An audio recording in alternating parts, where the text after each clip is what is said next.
Hey y'all, my name is Lainey Wilson and welcome to Creator Sessions. I am so excited to be doing this and I'm going to be walking y'all through my creative process.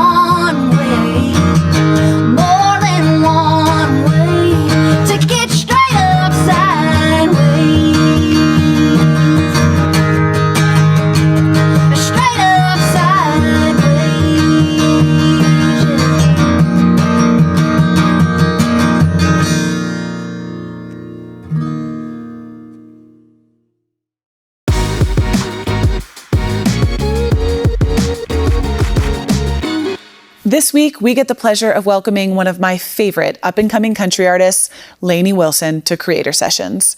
On Instagram, she describes her sound as bell-bottom country music. And though bell-bottoms don't describe music, it just kind of makes sense. Lainey has this really fun, free-spiritedness about her that just draws people toward her. And what I appreciated most about her when we talked was how casual and real she was. She has this great messy bun, she had a glass of wine, and the sun was setting behind these rolling hills that were behind her. And it just kind of felt like the perfect setting for a country artist. You know, country artists are known for their storytelling, but in this creator session, Lainey said something that reminded me of why I love this genre so much. She says that songs are just stories and hearts that are wanting to be heard. Keep that in mind as you listen in today, and remember this episode because Lainey has something special, and I'm really excited to see where it takes her.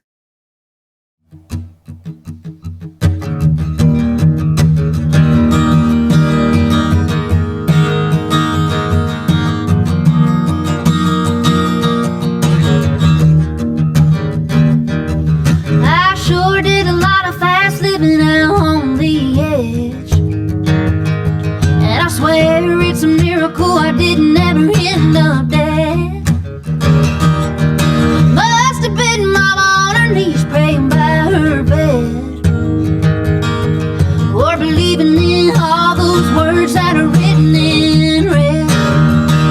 'Cause I've been hanging on a wing and a prayer hand, double daring, tempted, fading, fly blind. And I ain't saying that I'm worth saving, but I think my angels are working overtime. Well, I'm a doing my way kind of girl, hard-headed, headstrong, riding and her singing every word to my own song, headed up on the right road even when I got it all wrong. But I sure as hell know I didn't get here on my own. 'Cause I've been hanging on a wing and a prayer hand, double daring, tempted, fading, fly blind. And I ain't saying that I'm worth saving, but I think my angels are working overtime.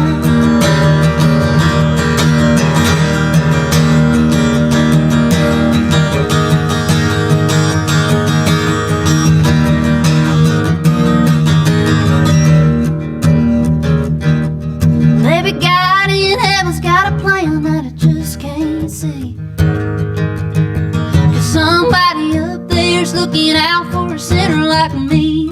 And if you ever have doubt, I'm all the proof you need of how truly amazing, amazing grace can be. 'Cause I've been hanging on a wing and a prayer hand, double daring, tempted, fading, fly blind. And I ain't saying that I'm worth saving,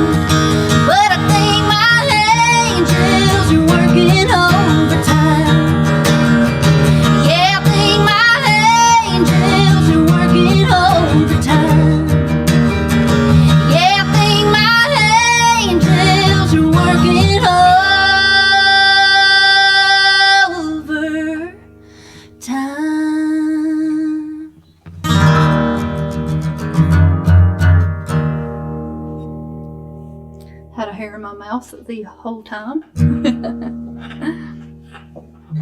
Everybody asks me all the time, they're like, Lainey, how do you write a song? How do you get it started? How do you finish it? Tell me the process. Well, to be honest with you, it's different for me every single time I sit down to write a song. So that's what I'm going to do today, is I'm going to tell y'all about the song and the story behind it and the way that we created it. And that last one I just did for y'all was called Workin Overtime. And that song, I guess you would consider it my baby. It's been around for a while. It was the first song of mine to ever make it into a TV show, Yellowstone, if y'all have heard of that. And it was also my first song to make it onto CMT music videos. So that song will always be special to me. But I'm going to tell y'all a little bit about how I came up with the idea and who I wrote it with and all that good stuff. So I was 16 years old. And you know, when you're 16 and you have your new car, I had this little Jeep Liberty. I thought I was cool. I went to Walmart and I bought every single keychain that I possibly could. So my key ring was just full of keychains. And I had this one keychain that said, Angels Workin Overtime. And I was actually in Nashville and I was headed back to Northeast Louisiana, my hometown, little town called Baskin. And I was in Vicksburg, Mississippi, and I started just humming that verse melody. And right off the bat, I knew it was something that I wanted to try to run with. And I always feel like when I cross over the state line in Louisiana, I feel inspired. And I don't know if that's because that's where I first started writing songs or whatever, but it just always, it feels right to write a song at home. So when I got to Louisiana, I pulled up to my parents' house. I went to the bathroom because that's where the acoustics are the best in the house. And I picked up my guitar and I started playing this little groove. And it just felt right. And I knew the hook was going to be Angels Workin Overtime. And I had a co-write set up with this guy named Rob Crosby, who back in the day, he wrote Concrete Angels by Martina McBride. And I was like, you know what? I'm going to save this song for him. I think he could work his magic on it and really bring it to life in a cool kind of way. So I brought it to him. A couple weeks later, this is my first co-write with him. I sat down and we just started kind of playing that same old groove. And before I knew it, literally the chorus had just fell out. And he just brought it to life in a way that I could have really never imagined. So that's how we got Workin Overtime. You know, I feel like my love for storytelling and songwriting comes from my hometown. There ain't a whole lot to do in a town of 300 people. So we would just sit around the kitchen table and really just tell stories for hours and hours. And it was those kind of stories that you could hear a million times, but they never get old. And I think that's what I wanted to do when I started writing songs. I wrote my first song at 9 years old, but I wanted to tell a story that never got old. And I wanted to hear it from a different angle every single time I heard it and sang it. So this is a story song for y'all. I came into this co-write with Brent Anderson and Tammy Kidd in Nashville. It was my first time writing with them. And I've been wanting to write with them for the longest time. I looked up to them as co-writers, and they're just incredible people, super talented, and they just know what they're doing. And I always say that I want to be the worst writer in the room because I just want to learn and grow and just get better. And I sat down, and of course, every time I sit down to write a song with a new person, they hear me open my mouth for the first time, and they're like, you need to tell me your story. Where in the world are you from? Why do you sound like that? All that stuff. So I sat down with Brent and Tammy that day, and I told them a little bit of my story and my background. And I told them that I moved up to Nashville when I was 19 years old in a Flagstaff bumper pull camper trailer. And I left a whole lot back at home. You know, literally, I had to just leave the only thing that I've ever known. And that also meant that I was going to have to, you know, leave certain people behind. And I had been dating this guy for about 7 years, and he was my childhood sweetheart. But I knew that this is what I wanted to do. And I knew that meant I was going to have to just cut some ties with some things, and that was him. So I feel like my best songs come from when I am being extremely vulnerable and not afraid to be vulnerable, which that can be a real scary thing at times. But it's just when I'm being real and raw and honest with myself and also the people that I'm writing the song with. And I feel like those are the songs that end up rising to the top for me. The ones that just tell it how it is, whether I'm talking about heartache, whether I'm talking about kicking somebody's butt, whatever it is, those are the ones that I feel like rise to the top for me. Honest. So this one's called Rolling Stone.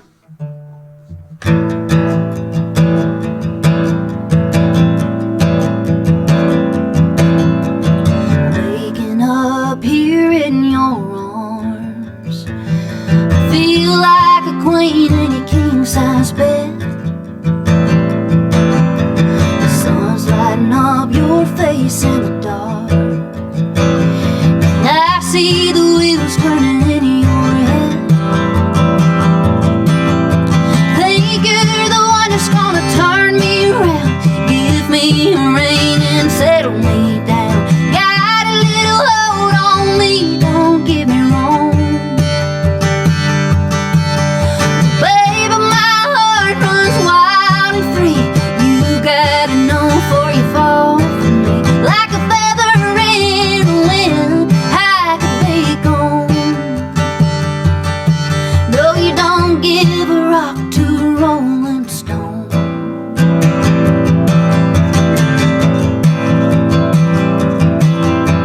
Home to you isn't headed down far. Little house on the back of your grandpa's land. And home to me is this old guitar. Yeah, a country song and a beat of band. Think you're the one that's gonna turn me around, give me a ring and settle me down. Got a little hold on me, don't get me wrong. Baby, my heart runs wild and free. You gotta know before you fall for me. Like a feather in the wind, I could be gone. No, you don't give a rock to a rolling stone. Ain't got a thing to do with love. I was born to roll like a tumbleweed does, and I belong to a long highway. And there it goes, calling my name, calling my name, calling my name. Think you're the one that's gonna turn me around, give me a ring and settle me down. Got a little hold on me, don't get me wrong. Baby, my heart runs wild and free. You gotta know before you fall for me. Like a feather in the wind, I could be gone. No, you don't give a rock to a rolling stone. No, you don't give a rock to a rolling stone.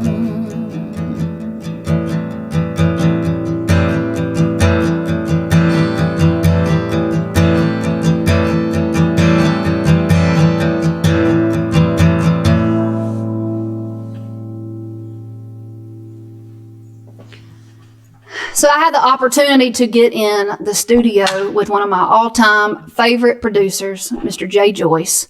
And I like to call him the mad scientist because I'm going to tell you, that's exactly what he is. While we were cutting this next song that I'm about to play for y'all, I specifically remember him walking up to my buddy Aslan on the acoustic guitar while we were getting ready to work the song up, and he starts just kind of untuning that top string a little bit, and I'm kind of looking around at everybody like, what is this crazy man doing? But that's just how he gets such a unique sound, and I think we worked well together because he ain't trying to be perfect, and neither am I, and it just felt nice. And I learned so much being in the studio with him. I mean, you know, he really encouraged me to just relax and really listen to what I was singing and just sing the dang thing and not worry about, exactly how it sounds. It's really just about feeling it, feeling every single syllable and line, and it really did work miracles. So this next song I wrote with a few of my buddies. We were in Georgia, and I was on tour with old Morgan Wallen. That boy that's got that mullet. And Hardy. Literally two of the biggest rednecks I know, and I know y'all are literally behind that screen right now thinking, I don't know if they can be more redneck than you. Well, turns out they are. But we started working on this idea. Two of my co-writers, Jason and Reed, had already got it started, but they didn't have an actual hook for the song. And we worked on this dang thing for hours, and it was really just, to be honest with you, it was like pulling teeth, and I didn't think we were ever going to get the thing finished. Well, finally, when we were just about to give up on it, Jason goes, I don't know what I'm trying to say, but I think it should be something about, just another way to say we're getting straight up sideways. And I was like, you might be the smartest idiot that I know. There's our hook right there. So we wrote this song. We had a drink in the process. By the time we got this thing finished, we were in the front of the bus, literally making the thing rock. We were like bouncing up and down. We were so excited about it. And it's that feeling after you get finished writing a song, when you just know it's special. That's the feeling that we got for this one. And it's a fun party song. And we had those speakers just blaring. I'm telling you right now, everybody in Georgia probably heard us. But from the get-go, knew this one was pretty dang cool, and got into the studio. Jay Joyce did his little thing, just literally walked up to people's guitars, untuning them a little bit, just being the mad scientist that he is. And he brought this thing to life in a way that I could never imagine. So this was called Straight Up Sideways.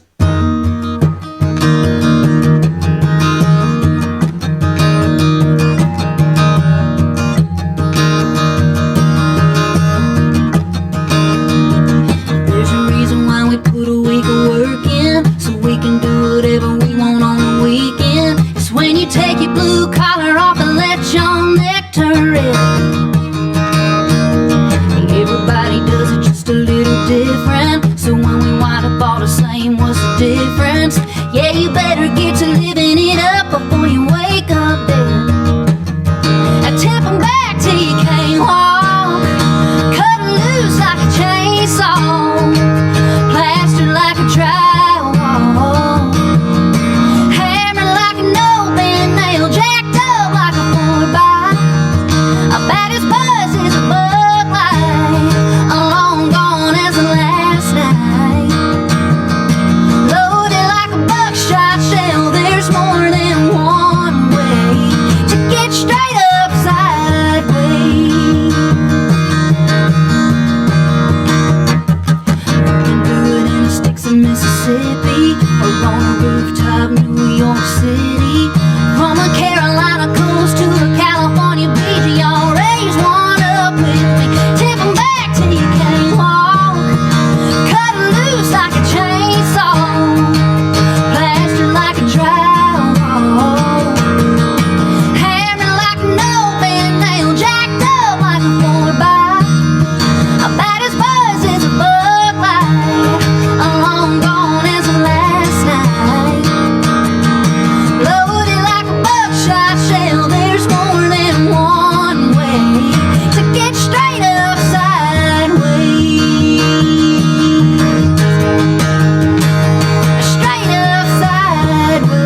I feel like some songs come from just sitting down and having a conversation with somebody.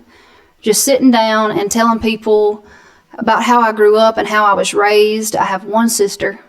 We're 19 months apart. My best friend. We grew up in the same bedroom, shared the same clothes, had the same mama and daddy, I think. And this is literally the same exact story that I was sitting down and I was telling my co-writers that day. And their ears kind of perked up. And they were like, wow, it's so crazy how you can grow up so close with somebody, be taught all the same lessons in life, but to be very, very different in the end. And my sister, she's an accountant with a husband and a baby and a dog. And here I am writing songs.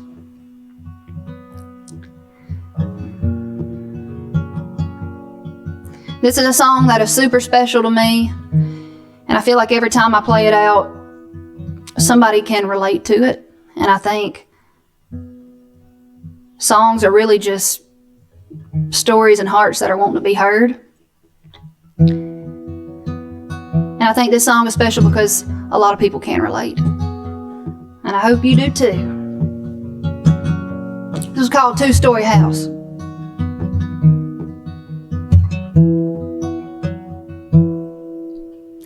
Older doesn't always make you taller. And those pictures on Mama's fridge prove that. And if that room we shared upstairs was any smaller, our eyes would have been a little less brown and a little more black. We both looked out the same windows, wished on the same stars, hung our blue jeans in the same breeze in the same backyard. And how can two kids with the same reason wind up on two different pages? We all got different callings. Yeah, I guess that's why they call it a two-story house. A two-story house. And her dream was diamond rings and having babies. And mine was guitar strings and a pot of gold. This day she calls me up and calls me crazy, and I just kinda laugh and say I know. She can never leave, I can never go back, kinda like a stray dog in a calico cat, who both looked out the same window, wished on the same stars, hung our blue jeans in the same breeze in the same backyard. How can two kids with the same reason wind up on two different pages? We all got different callings. Yeah, I guess that's why they call it a two-story house. A two-story house. And how can two kids with the same reason wind up on two different pages? We all got different callings. Yeah, I guess that's why they call it a two-story house. A two-story house. A two-story house. A two-story house.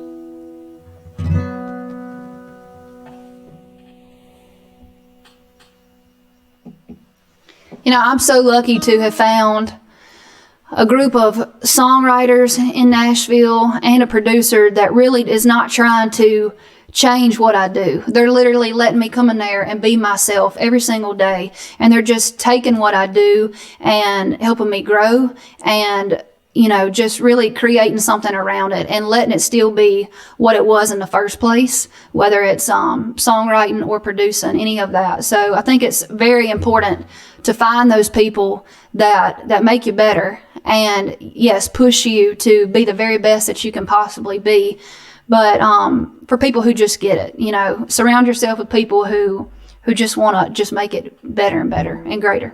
Sometimes you sit down to write a song and you think you know exactly what you're writing it about, and it turns out you have no clue. And it turns out you might be foreshadowing an event that's going to be taking place in your life. That's the crazy thing about songwriting. I guess I need to write nothing but happy stuff. For all you die-hard Yellowstone fans, Lainey sounds a bit more familiar, yeah? I was really excited to share this episode now because just last week, Lainey put out her highly anticipated debut album, Sayin What I'm Thinkin. So here is what I want you to do. Listen to this next song, Things a Man Oughta Know. Tell us what you think about it in the comments because it is a damn good song. And then go straight to Spotify or wherever you consume music and look it up. Let's show our support for her debut album because as creators, we know how much effort it takes to put your work out into the world. I went into Big Machine this day with Jason Nix and Jonathan Singleton, two just unbelievable songwriters, and they're just killing it. And I'm lucky to be able to just sit in a room and soak it up with them. Jason had this idea called Things a Man Oughta Know. And I started going down the list of everything I thought a man ought to know. And I think the list is pretty long, so they were like, all right, Lainey, you need to condense it a little bit. But we really started kind of tapping into my childhood and the things that my parents taught me, things that they thought were essential before I left the house. Like how to change a flat tire, how to turn a wrench, how to start a fire. Actually, before I even moved up to Nashville, I told y'all earlier that I moved up here in a Flagstaff bumper pull camper trailer. My daddy made me hook it up and weave it in and out of the pine trees in our backyard just to see if I knew what I was actually doing. Turns out I didn't. I was just faking it. But really just digging into the things that our parents teach us. Not only those kind of things that they think are important, but the characteristics to look for in people and in ourselves. Just certain characteristics, whether you're looking for friendships, relationships, whatever it is. This song is really just about treating people right and having good character. And we wrote it from the perspective of having your heart broke. I didn't at the time, but dang it if I didn't shortly after.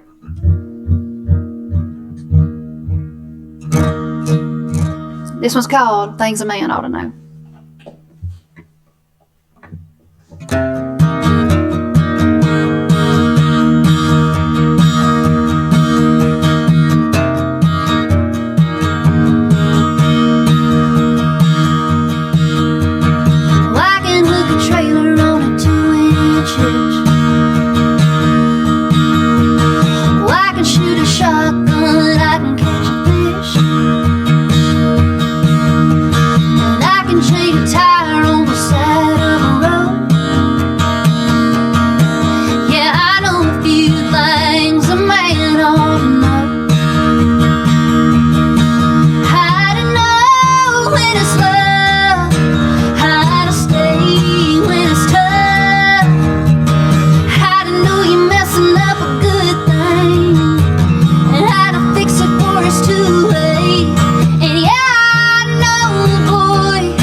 I think there is a lot of cool and beautiful things about songwriting. And one of those things for me is being able to listen to somebody's situation or experience and literally be able to put myself into the shoes of whoever's idea it is or whoever it is that's trying to say something.